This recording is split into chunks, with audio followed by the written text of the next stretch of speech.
Kayongo okunyonnyola Kyagulanyi Robert Sentamu Bobi Wine ngobi si kyangu. Tosobola kwogera ku music mu Uganda notayogera linnya Bobi Wine name. Bobi Wine yasinga ku bayimbi abasinga ababadde mu industry y'okuyimba nti yayimba ku bintu ebyakwata ku bantu. Ate Kyagulanyi omuteeka wali mu by'okusoma noteeka wabalala. So ono wanjawulo academically tukutuddewo financially nkulazeewo wali we yabadde kungamba era ne mugamba nti Mr President wana abaana tugenda fulawo museum kifo kya bulambuzi eji mwebiri ku myaka 22 nange bwe nkuba mu tochi naina mu ettooke nina kati emyaka 22 waitoza kuba nange kati wano mu studio kazi jo Waiswa ate 22 naina Bobby nali promoter nga muina olize yampa nti omuntu otuuka ekintu n'obanga olina okusalawo nene woifunanga opportunity okulaba nga olina ekizize tekikumalanga abantu esebamalamu olwaleero weewunga ate omuntu yali tayinza omuntu gwotasobola kulowooza nti musobola okudiscussinga ekyomwenge nga Bobi Wine ate gwe twakidiscussinga naye nendaba nga tekikyetaagisa. So he is an inspiration kanze iyo muntu yenna okujjako ng'oli mu nsi ndala ateegomba kusisinkana president wa Uganda His Excellency Robert Kyagulanyi Sentamu okezimuteekerwawo okulabibwa era kyova olaba abantu abamu banyiiga nga talabiddwa nga tebamulabye kubanga yateekebwako obukwakkulizo kubanga kyamaguzi kya ggwanga. He's a generational vision bearer.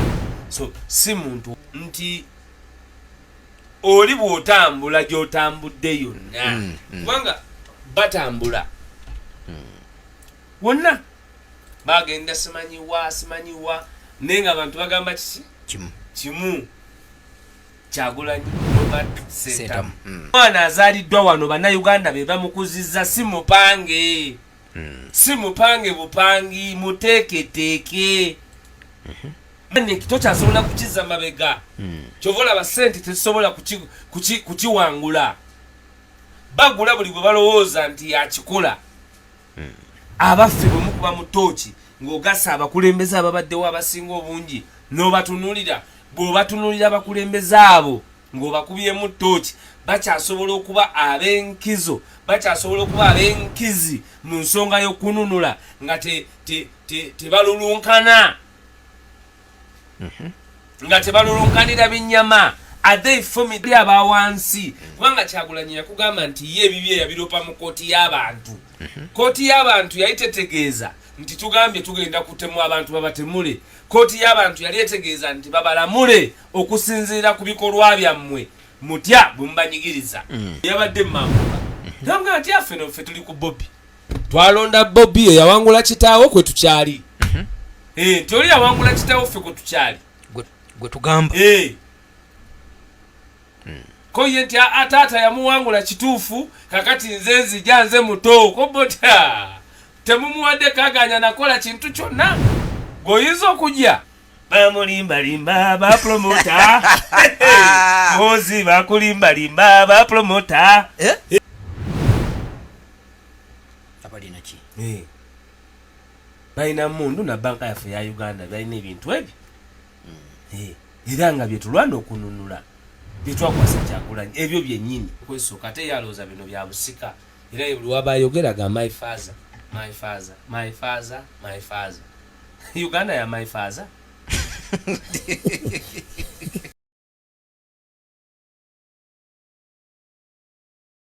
kubanga nimba kristaayo baba balina yenakwama 80 aga Easter kubanga mwedde nakwama 80 abakristaayo ife tusibaali tusiba oti nimwe ife ekirizibwa okulya mwogo wadde memboli okirizibwa okulya mwogo wadde memboli wakirizibwa okulya emboli wadde mwogo kyosinga okwenda kyodema ate akanyama emamba yonna in fact emamba togirya especially ku Lwokusatu ne ku Lwokutaano you're not supposed to eat meat mu fasting season y'abakristaayo. I think it is Wednesday and Friday. and it is also advisable abandi bakoba nti you know you're supposed to fast something kyobuliranga bwoba tokikozeisa it is a problem, something you will feel addicted to kyolina okuba nga osiiba. So next weekend ejja kuba Easter mbakristaayo Sunday ku anti Easter y'abakristaayo etandika Friday, Good Friday.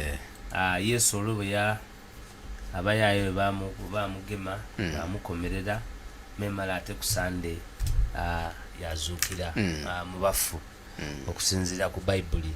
So it is a holy time both for Christians and Anglicans. Ate era bw'omaliriza okusiiba nga mwakamala mutipa ate tuba tujja mu kiseera ekya Uganda Matters.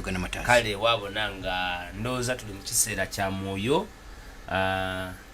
era ndowooza kyobona ne bapasita ab'obulimba bafere bali kusanga kaseera akazibu kubanga ebiseera nga bakayongo bali ere bali ku musaalo bali kuweereza fwaya duwa ku duwa ezira kukulya mmere y'endala eyo Mungu agifuna bitambula bityo Waiswa tumwe tuli tamuza. So mwe tuli president jali ndudde okumulaba nno nange ndudde omulaba manyi mbadde asiri bulungi nnyo ate oba toli bulungi nnyo protocol tekukiriza. Linda konkubuze gwe namulabye ejjo ku mazzi tewabaddeyo sabaddeyo protocol tekukiriza protocol tekukiriza tekukiriza. Era olumu owulira abantu nga banyiga Kyagulanyi n'atakola bwati, kale Bobi n'atakola bwati, naye okusobola okumanaginga omuntu alina obuvunaanyizibwa bwe butyo naye mwenyini atuuka n'aba nga tali in charge of his timetable ng'alina okutuukiriza obuvunaanyizibwa. Okukola ne president ow'ensi si kyangu si kyangu. So ndudde okumulaba naye muwuliza nation nange nagiraba nga bwe wagiraba ate binyuma nnyo nga naawe oli ku simu sinali simanyi. It sinks omanyi wali nga oli ne president obunkenke gwe bwobaako ebimu tokola ki tobiwulira naye ate bw'obeera eka ensonga nange nali awo kusereza ngenda okulaba batandise okugamba bana abanerijjako mbaleke bakyali wansi nnyo talimba no kubanga gwe kankubulire Waiswa toyongeramu kayongo mbulira kayongo tugende mukalango ye Pearl FM radio kuweza amawulire n'obubaka buli ssaawa oli ku Pearl FM 107.9 radio bannayuganda gye balonze era gye balinamu obwesige nga radio yaabwe. Mwebale nnyo bannayuganda okutufuula radio esingira ddala mu Uganda. Okay, bagiyita Pearl of Africa radio. Olwo tuba tutandise kayongo okunnyonnyola Kyagulanyi Robert Sentamu Bobi Wine ngobi si kyangu si kyangu naddala mu biseera bino finga ba revolutionary nemwe ebyo bya music nze ndowooza nti ekisooka tosobola kwogera ku music mu Uganda notayogera linnya lya Bobi Wine. Bobi Wine is a household name. Bobi Wine kyeyasinga ku bayimbi abasinga ababadde mu industry y'okuyimba nti yayimba ku bintu ebyali bikwata ku bantu. Nfuna bulungi kakati ebintu ebiri prophesying tebitera kutandikirawo bantu ku bya understanding naye binyuma nnyo eyo mu maaso yogali guli kali kino yakyogerako. Kati tolaba nti ffe tuzina bamusakasuka kulalira naye twadda na bibimba tetusobola gamba nti ffe twalunyumirwa abali lunyumirwa bamaaso. Ate kana kagundi keyaddamu akasabaduka akaliwa basi dunia sabaduka kali kasabaduka kano kegamba basudde olwo kano keyaddamu akakyaka ennyo kegamba nti ngayogera ku zi drone zikabangali enyimba z'omukulu tozigoberera anti mu mwaka olensoli wano kupaala enyimba alina mpitirivu ez'ebyo kakati noonyalo yaddamu nalo lwennyini kubanga tojukira oyagambira nti bino byendiyita bigambo bya Sebadduka. Bigambo bya Sebadduka. Kakati aina capacity ali rhetoric yes. Kakati ekisooka ye music we ng'ogyeko kuba nti ali talented, kubanga talent ogirabira ku nsigo ya family. Ate ye kyasinga ku bayimbi era abalala ye wali mu class kyakugamba nti I'm better than them academically. We Makerere wa degree wa diploma mu MDD era tewali wo degree at the time. Kitegeza yali ku the highest level of knowledge of Makerere University.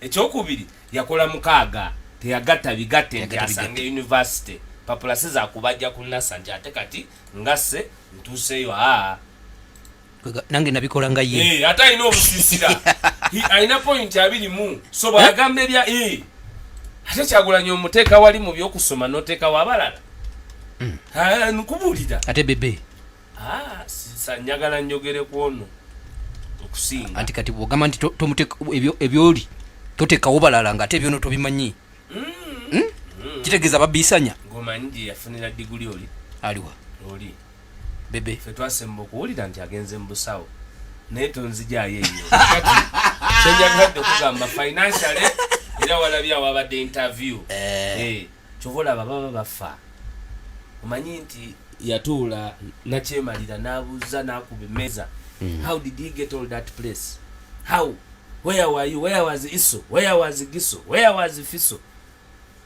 tilwaki temwamulaba talina kuba nabyo naye byonna yabifuna n'emyaka 20 18 years ago 20 years ago omuntu bw'atyo era aba visionary kyava kugamba nti era aba beatinga philosophically nti ye ali philosophical mati kitegeeza kinagambye nti alimu ebitabo alimu okusata omuntu alimu osata Waiswa ati gwe kayomo wakana omuntu alimu osata ngalimu osata yaba wanjawulo kati ye alimu okusata bali tebabirina nze kugambye Linda ko Waiswa bali tebabirina omanyi ono kati ye yakoma ku bya president yajja paka ku bya president so ono wanjawulo academically tukutuddewo financially nkulazeewo wali we yabadde kuleke Victoria waziri ekazi 10 plus watudde gali amaka yazimba lubiri emagiri ali mu lubiri mbuzi kuba nawe nawo myaka 2 mwezi ye mukulembeze ab'omute Katonda ategeka abakulembeze gwe fumitiriza Kayongo ku myaka 2 mwezi mwebiri ku myaka 2 mwebiri nange bwe nkuba mu tochi naina mu toki Waiswa myaka 2 mwebiri wali oliwa mu kibuga Kampala Kayongo ngesende mwezi n'okubango nina kati emyaka 2 waitonza kuba nange kati wano mu studio kazi jo Waiswa ate 2 naina Bobby nali promoter nga muina olimba ate niwe Mengo buza Kenzo nawo ebyo byafayo ebyo sagala nnyo mu bya nabadde nina ebintu bingi nnyo kale kazi je nze golaba wano sagala nnyo kuba nti emboozi eri kuffe kubanga tulina kitu ekya revolution engeri abantu bali ku Pal FM olumu nabo bakiriza ne bongera okumanya abantu baabwe nze Kayongo ewaka nakula muzeeyi muyita his worship kubanga omulimu gwakola kyekitiibwa kye bamuwa kakati ndi very respectful ku nsonga ezisinga okuba enkulu naye nze bwe namala senior 6 muzeeyi wange okunsomesa ensi yantwala ku hoteri emu n'asooka ngulirayo akacupa ka bbiya naye bwe yakangulira nanywa buna nagayi ate omwana bwe mbadde ndowooza nti nze njigiriza mugamba ebigambo ebigenderako asobola okunywa obuna naye mu lessons ezo ennyingi ze yampa nti omuntu otuuka ekintu n'oba ng'olina okusalawo naye ne weefunanga opportunity okulaba ng'olina ekizize tekikumalangamu abantu ensi ebamalamu olwaleero weewunya sikyanywa mwenge nenga ate eyansenda senda okuba nsinywa mwenge n'obuvunanyizibwa kwa katuli ku radio sinza kuba nunga nywedde nenchanja kwa ne program ku macha ne program nenga ate omuntu yali tayinza omuntu gotasobola kulowooza nti musolo ku discussing ekyomwenge nga Bobi Wine ate gwe twachi discussing naye nendaba nga tikyetaxi. So he is an inspiration. Kanze tandikira Waiswa. Inspire 17 akamuza mwenda Pearl of Africa Radio. Mwebale nnyo, mwebalire ddala. Nze Kayongo Hakim twamazidde okubanga tutera wano ne Alex Waiswa Mufumbiro. Akadde tubane katone tugendagezako kubanga tumulungula ensonga ez'amaanyi ezetago kubanga zitunwamu n'eriiso ejoji. Waiswa. Yes. Sabiti gye tukubyemu kemabegaawo katono. Nalaba ku Twitter y'omwana w'omukulu Muhoozi Kainerugaba ng'agamba nti is ready okusisinkana Kyagulanyi. Wabiraba? Nabiwulira nti byaliwo era yabyogerako naye ekyo si kipya. Kayongo mu Uganda teriyo muntu yenna okujjako ng'oli mu nsi ndala ateegomba kusisinkana President wa Uganda His Excellency Robert Kyagulanyi Ssentamu. Kyova olaba alina protocol ezimuteekerwawo okulabibwa era kyova olaba abantu abamu banyiiga nga talabiddwa nga tebamulabye kubanga yateekebwako obukwakkulizo kubanga kyamaguzi kya ggwanga. He's a generational vision bearer. So si muntu wa bulijjo so nze bwe mpulira kati goyinza okuwakanya omutamivu okwagala okulaba ku president mutamivu era omutamivu ye aba amanyi ani aliko kuba omutamivu aba tava mu bbaala aba amanyi akola ki aliko definitely.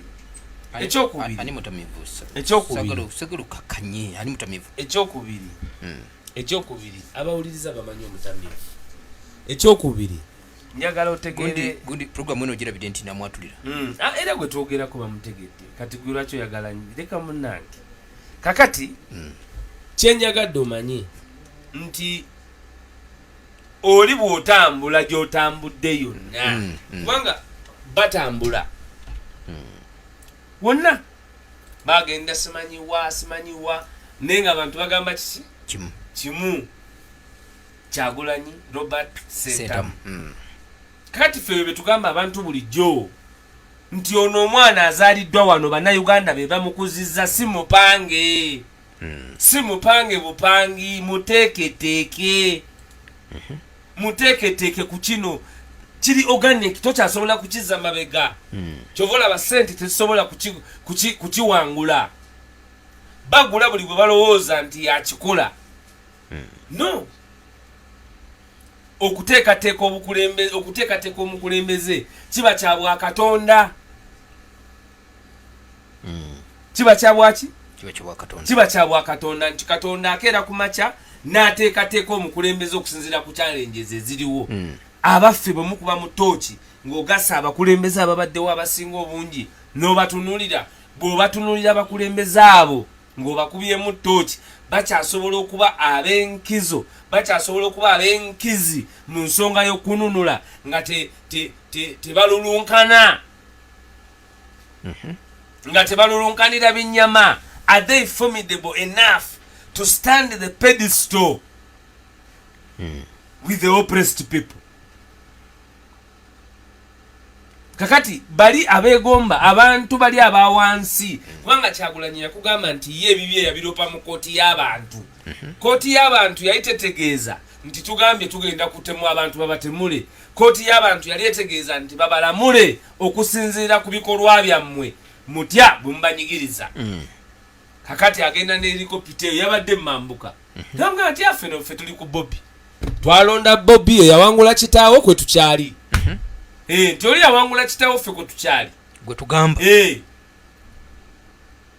Ko ye nti ataata yamuwangula kituufu kakati nze nzija nze muto kobota temumuwadde kaganya nakola kintu kyonna goyinza okujja. Kakati ebigambibwa eri kuba bali bamugamba nti ffe oli omutume gwe tuliko naye gwe omanyi okugenda mambuka kubanga banno bamulimba bamulimba limba ba promoter mozi bakulimba limba ba promoter atuuka eri mambuka ba promoter gye bamutwalidde nga abantu tayina entebe gyalowooza nti gyazaalibwa enguudo mukwera poteya pungulu bamusibe kiwani kakati atandise okulyalizinga amaloboozi agawulira gwomanye eddoboozi okuliwulira mu helikopita kubanga helikopita abatofu emyaka gyaffe bayimbanga birala bayimbanga ki kati bayimba ki Bobi Wine ali mukugwa wansi ekyasinza okumutabula empya mulimbye nti wana ali mu helikopita eggwanga agudde byonna babataddewo okutiisatiisa amagye kakati ate bano bo bamanyi nti omuntu alina okujja ati alina kuba Bobi Wine mumambuka Bobi Wine nyonyi ne yeetoloola basooke bateekewo embeera babagamba asi Bobi Wine ate nno bo bakola ensobi abamutunda kifo ky'omutunda n'erinnya bo batunda mutabani wa mukulu pane mutabani w'omukulu banauza mutabani wa mukulu waawa so pressure amaanyi g'abantu nze nagaa nti Kyagulanyi is an idea nemwe nnyini tamanyi byali nemwe nnyini tayinza kwekubamu ttooki nagaa ndi bino kubanga he is an idea so bonna bowulira abo nti alina ejjeno oyagala omusi ate yeeka ne kojjaawe yasaba kakati ekyo kyekikulaga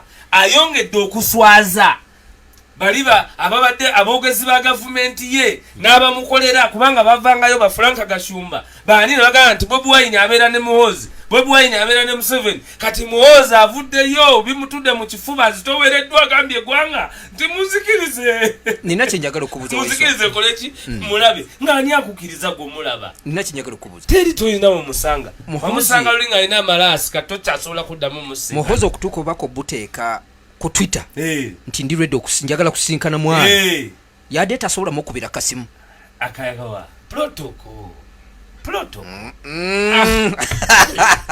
amanyikayongo kati golowooza nti mba nkulima atya weya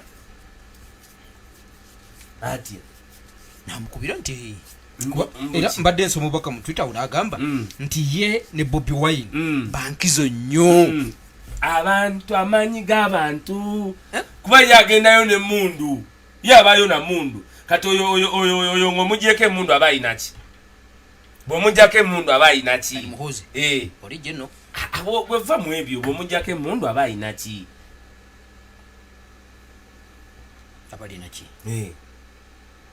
balina mundu na banka yaffe ya Uganda balina ebintu ebyo era nga byetulwana okununula byetwakwasa Kyagulanyi ebyo byennyini era ffe bamukoowoola kati nga tugamba nti ya bakitegedde babalimbalimba ng'abaloya ate yayogera nti ze nzikiriza literi bantu kino kyeyakonyeko ku Twitter ye kyeyagambye nti ye ne Kyagulanyi be boogera ebiruma abantu eri be bamugamba ti mwe twabakoowa nkugambye ennyonyi abaana bagiyimba Bobi Wine ngekka eyerego nayagala agana okugivaamu nabanno you have to get off okuyita mu bantu bonna nga bayambaza bamagye batono bamuswaba banene mu magye bagana speech olongewe damu toto wa mkubwa toto wa mkubwa toto wa mkubwa Luswahili lwawe galubogera toto wa mkubwa ng'omukulu amaze okwogera baba tegeeza ki talinawo empty gundi empty Kyagulanyi ka Twitter yakalabye abadde busy siro ngeyi sike na kutanagira bera tanafuna kadde abadde busy nkusonga zitalina makulu tazuba makulu ate olwana ne kitaawa atotandike n'omwana bwe balaba katengeri gye bategedde nti bayonoona dda wano beekolemu akatiimu beekubemu akakuŋŋunta mu mwana agambe taata nti bakuwangula nze ŋŋendawo ekyo mujje mukigambe mu lwatu nti bannange tukkiriza muzeeyi bamuwangula kakati tulese musaayi muto oyo tumuteeke mu ttaka naye muwulire tukuba oli jeno mukulu ate ng'oleeta jeno mubatize tukuba jeno mukulu ng'ate oleeta jeno mubatize nina ekintu ekimbobya omutwe wano kiki kati gundi muhoza bayagala ki wano okusinkana Kyagulanyi kiki ekigenda ababala kaki amaanyi g'abantu ate nze nkugambye mu Uganda teriyo kintu kitunda nga Kyagulanyi, teriyo kintu kitunda nga Bobi Wine. Okumubeera okumpi bakugulirira, okubeera mukwano gwe bakugulirira.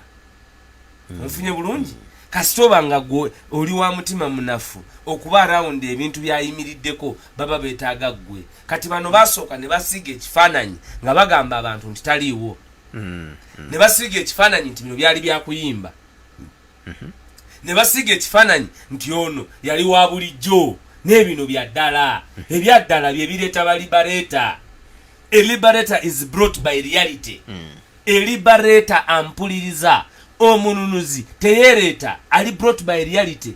Gwe fumitiriza abantu bameka abalina obusobozi, abalina obugagga, abalina essente, abalina ettutumu nga lyayina nga basobola okuyimirira ku kigambo kyabwe okumala ebbanga ne bagaana okuyimba emyaka 5. Emyaka emeka? 5. Kati gwe bala nti waba bamugana okuyimba emyaka 5 goloza bamufiiriza sente meka. Ampuliriza nti kale omuyimbi muteeke kwa village Kyagulanyi yali okugenda mu kuyimba yali yetaga sente meka ogenda okukola shemu Kyagulanyi Robert Sentamu yali wa million 3 mu 2008. 29 million meka 3 bwaba ne shonya mu wiki abane sene meka milioni 12 omwezi ziba sene meka aba yetageza MP ne bamuganda okufuna milioni 12 mu wiki okumala emyaka emeka 5 olw'okuba ayimiridde ku nsonga y'abantu. Ne abayimbi mubawulira temubawulira Kayongo. Kakati omuntu asobola okuyimirira ku nsonga y'abantu, omuntu oyo mujja kumuzanyisa naye nga ye ali yamaze dde okwepositioninga ani muhozi kubanga badde ngoberera wano ebintu bye ngalaga nti mu 2026 ku bitundu byagenda okusinga okuwangula Buganda. Anti kati olaba osobola okwesooka, ffe twesookanga mu buto n'ogamba nti eri ennene yange eno entono yange eri yange eno yange twesookanga mu buto. Kakati naye asobola okwesooka ate yalooza bino bya busika era buli waba ayogeraga my father. Uganda ya my father. Yalooza bya my father. Ate kati obusika n'obwekika nabo tebakyabugaba bwe batyo. Nabo mubukubako akalulu abaana ab'obuwala ab'obulenzi bonna beegatta ne bakuba tebikyagendera mu ndagaano zokka. So n'ebyeggwanga litalowooza nti akeera ate ebyeggwanga gwe kankubuulire Bayibuli nze gye nsoma egambe yeeteeseteese yasembera ne bw'oleetako faaza ggwe ewaffe eri mu byeddiini ewa Levulandi naye nga tewasoma konfirmansiyo nga toli mugatte enganze ng'ate olinayo ekyaneeka nga totambuza bya kikulisitaayo nga bw'olina kubitambuza akagaati tolya. Namala ebbanga nga akagaati nange mbako alhamdulillah. Kati bagamba nti abeeteeseteese nga tuyimuka Musembere nga tuyimuka Kyagulanyi yeeteeseteese awo yeteekateeka dda twamuteekateeka dda era ffe tuteeka wali bwe musambi waffe omusambi atulisa buli dakika amepiga bao ng'oyo muvaako ng'oyinza ova kuwatulisa tosobola. Bana NRM tebagala kuva kwatulisa oli munyazi bo balishuwa balishuwa agema mwiva alina omukono muwanvu atanka omukono mwiva mukaru ayo n'omwana yali amwisi yayita atannabati ng'ate baleese commando unit eva eyo Somalia. Ngobi tabangawo olibaleeta teriyo politician teriyo wa corridor teriyo elite abatamu discussinga sirwa kubanga nti ye muyivu ennyo no sirwa kuba nti ye mutuukirivu ennyo no naye olw'okubanga yategeera nti obutume buva eri Mukama Katonda ate toyinza kubulyazaamaanya. tosobola kulyaza amanya butume obutume yo bwaliko buveri mukama katonda kuyimirira ku kigambo kye na kigambo kyalali kubanga fefena omujiji gwonna ogwaffe kolooza gwe okuba n'abantu nga olina abawaiswa nga be bagamba nti yono golooza zombalira gwe abawuliriza naawe kayongo ombalira mbatalabayo ombalira mbaga nti Waiswa talabayo kati nyinza okuba nga nze ndabyeyo ate gwe n'ogaana nga nkugamba nti omusambi oyina ogu His Excellency Robert Kyagulanyi Ssentamu Ngobi amepiga bao gwe mpoomu mpa wali owuliddeko gavumenti ng'esikondokanga bwesikondose kati ate nga weewuunye abanga ataliiwo gwagwe weebuuza nti oyo omutamiivu yavudde ku kyokumu abanga ataliiwo naye bali baba bamuwulira kubanga yesigamye ku kali paaka maanyi g'abantu nga tukiwunzika the power of the people nga tukiwunzika enteekateeka ya kino muhoozi kye yasabye eyinza okubaawo tesobola anti nga nze lwenasemba nze kyemmanyi nti singa mu gavumenti ya Uganda empya kyemmanyi nti muhoozi ajja kubeera ku trial kikyotegeeza ajja kusimbibwa mu maaso g'omulamuzi mu gavumenti empya yetaga public hearing nga Constitutional Square empya baleta kwabo gyetuliko yeyo yennyini gyekugamba erimu ojja kubirabako ebyo byenyogerako nja kuba nkyaliwo oliba ku paalu mukamasasi kozi tuba tukute gavumenti yinza okuba nga nateekayo dderinnya lyo ng'oli ku UCC 17 akawumuza mwenda Pearl of Africa Radio mwebale nnyo mwebalire ddala ndoza kankujjukiriza ddala bannaffe aba Tipse Restaurant Tipse Food House Restaurant abagenda maaso n'okubanga bakutegeeza nti balina emmere eya buli kika bali wali wandegeya mugende maaso n'okubanga mubeegattako basobola okubanga bakuweereza ekisingako okuba ekirungi bagamba beekwate buli kimu bakirina mu ngeri esinga okuba ey'ekika ekya waggulu kale no bakubire ku simu eri 0774 nawe ayagala eyateekawe bajja kubanga bakolerako ddala bulungi nnyo ensiitano y'omumanyi 223 twebaza bataddemu ensimbi bannaffe aba Sedika Real Estate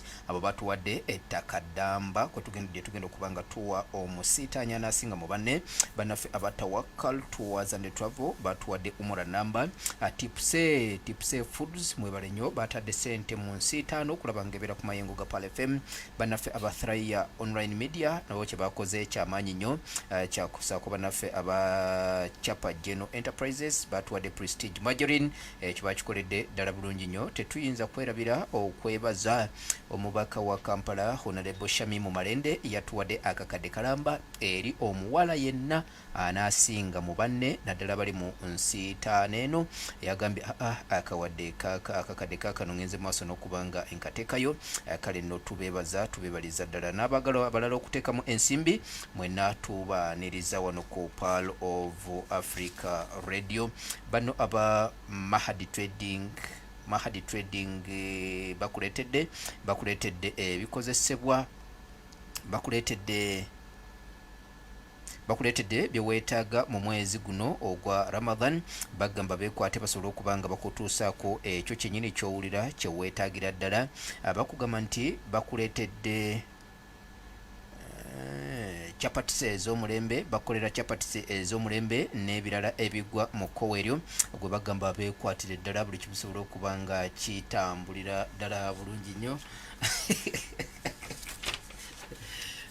matovu budu kale no kiriza nkujjukize White Star Mag sabuni w'obuwunga ali okuva bannaffe ababiriko mu mwekwate buli kimu sobola okubanga kitambula ddala bulungi so nga Tag Television wonna w'oli TV ey'ekyasa yoteekeddwa okugenda maaso n'okubanga ogoberera enteekateeka ya Sima Imam nayo etambulira ddala bulungi nnyo Sima omwazinyi etambulira ddala bulungi nnyo wano ku Pearl of Africa Radio era gwe alina kyolinayo kyonna weekwate bannaffe aba Pearl of Africa Radio sobola okubanga tutuusa ekyo kyolina eri abazinyi okwetoola eggwanga lyonna ku MTN tukozesa esimu eri 0775 57 57 52 ate abakozesa eya Airtel tukozesa merchant ID onyiga star M85 9 then noteka mu code ya merchant eri M095075 okumanya ebisingawo enteekateeka zonna zigenda maaso n'okubanga zitambula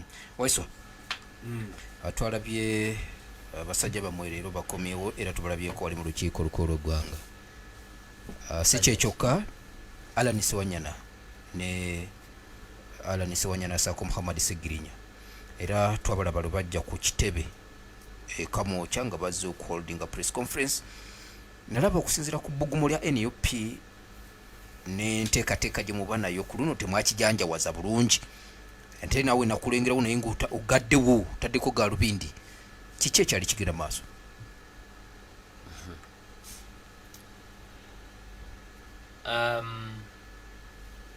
Twakulisayo baganda baffe abo naye nga bw'omanyi nti kyali kitutebanga nga tebavangayo kwogera eri bannayuganda.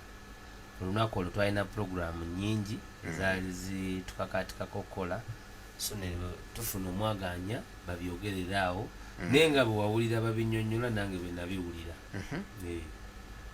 Nali sifunangako omukisa nti nabawulizaako before, so bwe wali naddala Honorable Alan Sewanyana, so bye yannyonnyola ku olwo bye wawulira nange bye nawulira. Ako ekyo kye twalaba nga bayogerako eri eggwanga nange bwe bwali obubaka bw'ekibiina kyonna okutwaliza wamu. Ngambye nti ebyo bye wawulira boogera nange bye nawulira ku olwo, saayinayo omukisa nti nabiwulirako olulala. Waiswa, nzijukira abaami abo nga bakadde bakayimbulwa, twali wano ku muzinda n'oŋŋamba nti bw'onaaba ofunye omukisa ogwogeramukko nabo ojja kuba otegeera ebirala. Bagukuma? Nagufuna. Si bwe ŋŋambye. Ekikulu kya byonna nti Uganda yatuukiriza obuvunaanyizibwa bwayo nga ebawadde omukisa okuwulirizibwa, era nkakasa nti baawulirizibwa, era nga bwe wabawulira nange bwe nabawulira. Olwo olukuŋŋaana lwe twalaba lwe bakuba press conference gye bakuba lwali lwabannansi yali kibiina kye kyagikuba oba Alan ne Segirinya? Ekibiina press conference ez'ekibiina ziba ziva mu department yaffe. So department yaffe okusinziira ku bwetaavu obuliwo tuyita bannamawulire okubatangaza ku nsonga ez'enjawulo. Nabwe kityo ne ku olwo bannaffe baali bafunye embavu ze baali batugambye nti baali luli tebalina. Honorable Alan Sewanyana Kolo yagamba nti yali ateeberezebwa okuba ne psychiatric problem, okuba nti bayinza olowooza nti yagwa eddalu.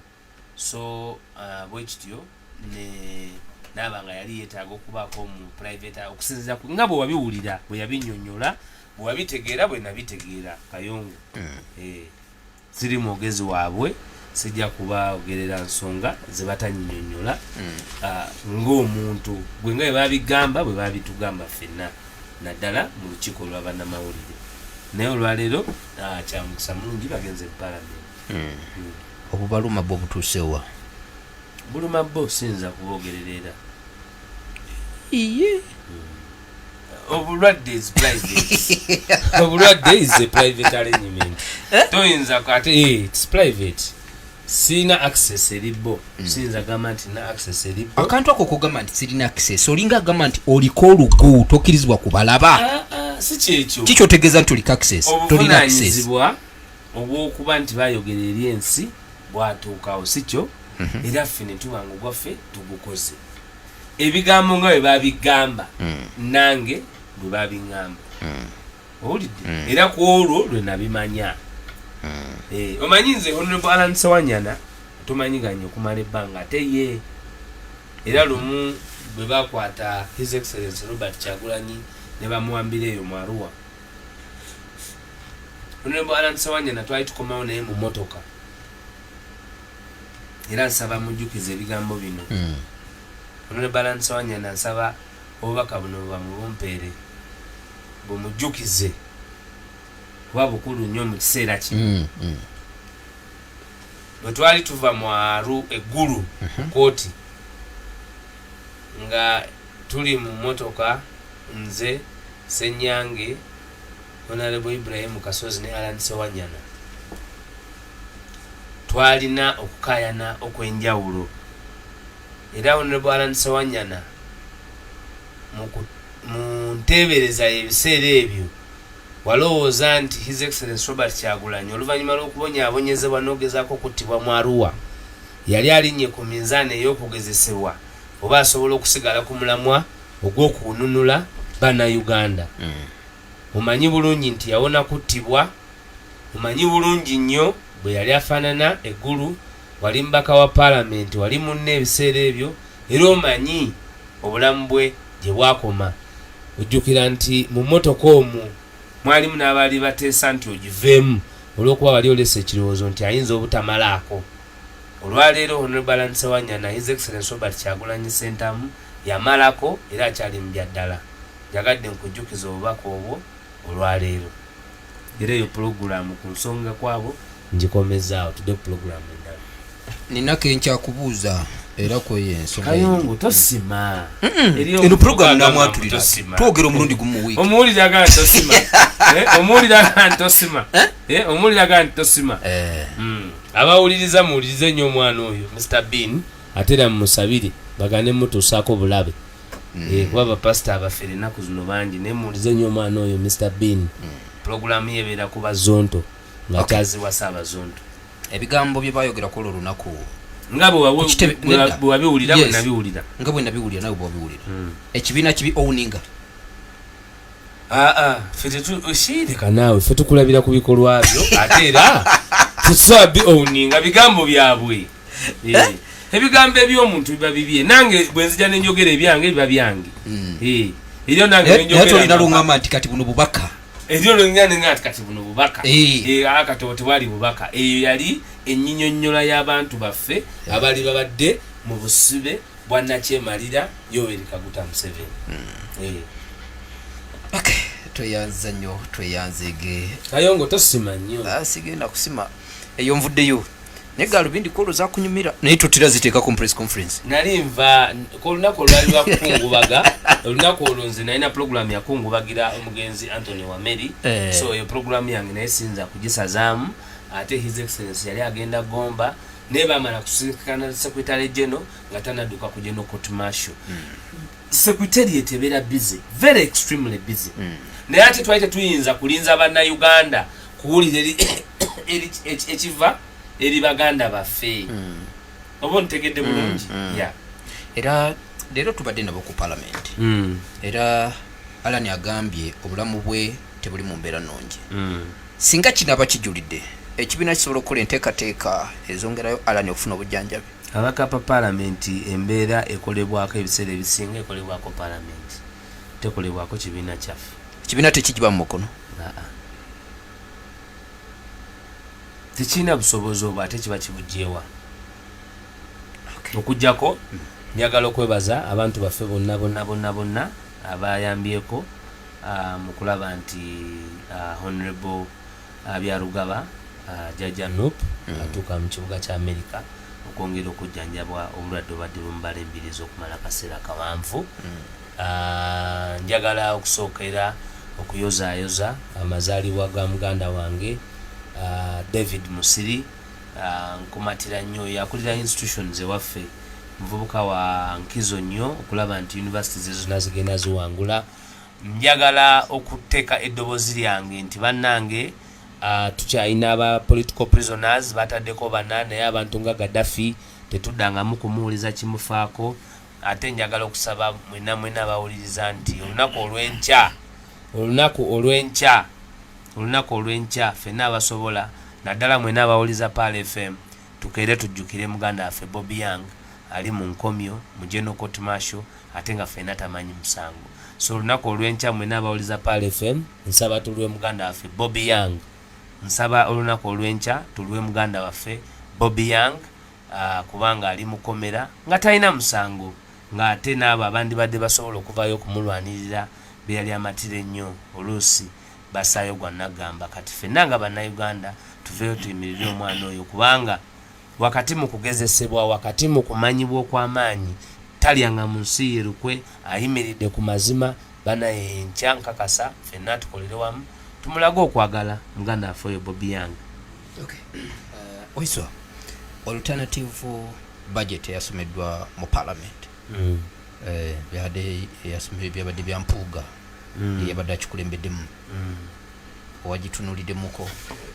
njala kwebaza His Excellency Robert Kyagulanyi Ssentamu Ngobi President wa Uganda omulonde olw'ebigambo ebyobuvumu bye yayogedde ku floor ya Parliament.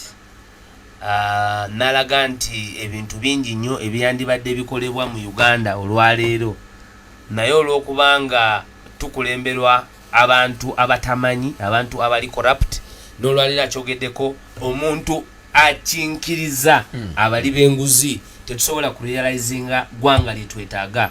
Era naga nti omubbi asooka mu Uganda yani yagambye ani yena kyemalira.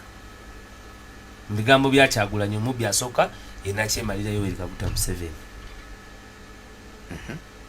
Kubanga ebikolebwa byonna n'ebiba birisobola okubeera punishable, tebibeera punishable kubanga waliwo abikola ki abiprotectinga, ate nga tewali mulala abiprotectinga. Eyagana audit y'abakozi yeye, bw'otunuulira kati ebyamabati paka leero bali kutwala mu inquiry. So ne tulaga nti alternative budget eyo yabadde ekulaga era nti waliwo essente ezirimu ezisaasaanyizibwa mpitirivu nga zisaasaanyizibwa mu sectors ezitandigenze mu ssente. So budget ya government entuufu yandibadde pro people nga yakuyambako abantu okufuna bye beetaaga we biri, service delivery, ebyobulamu. Nti government ya Kyagulanyi Robert Ssentamu yandibadde efokasinga nnyo ku byobulamu, okufokasinga ku byenjigiriza, okutunulira our curriculum n'emisaala egisasulwa abantu abakola emirimu gya government, okubanga basobola okukola emirimu gino naye nga bagikola nga bali closely supervised, obutakola mulimu gwa gadibe nga lye, okulaba nti tulina register ey'abakozi nga terimu ba ghost soldier, abantu abasonyibwa emisolo entakira nga ate abalala bateekebwako mingi.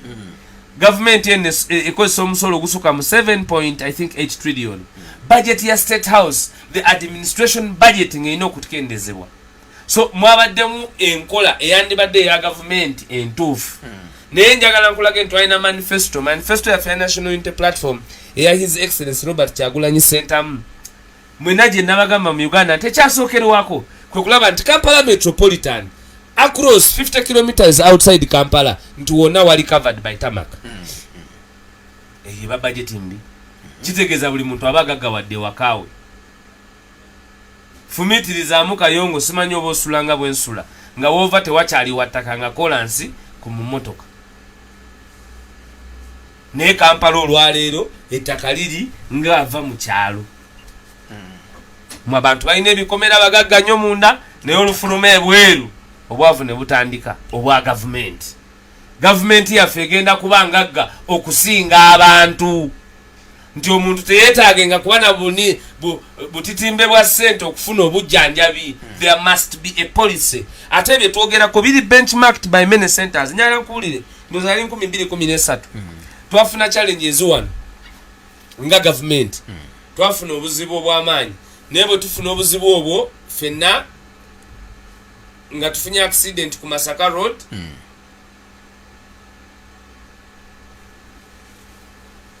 ku Masaka Road bonna nga mulimu Abanyarwanda helicopter yabanona, abaffe bafa tebannatuuka Mulago.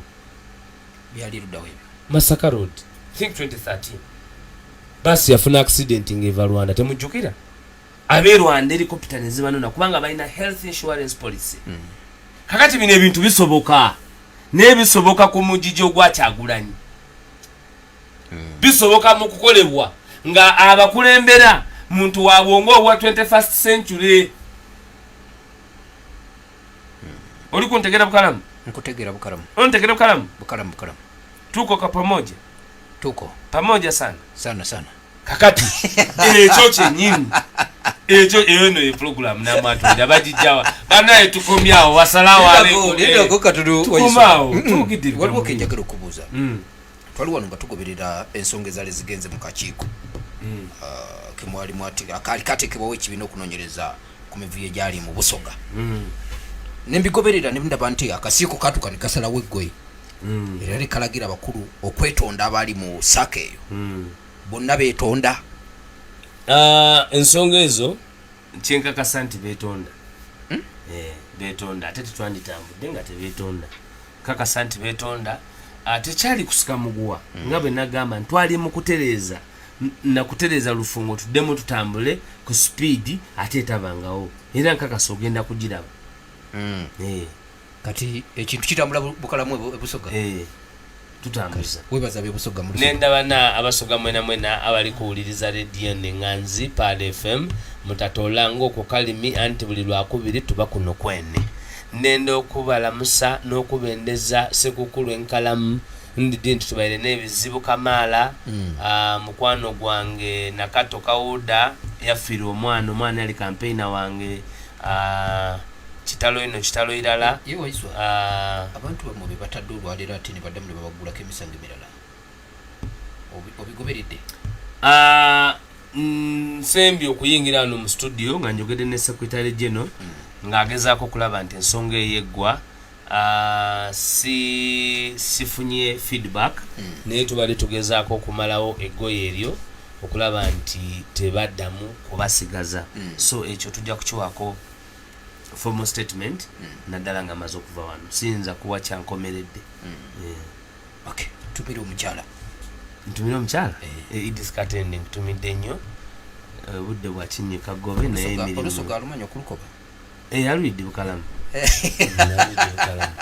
kale tetusobola kubanga tugaziwa omukenkedde wange nkutumire abeera omukenkedde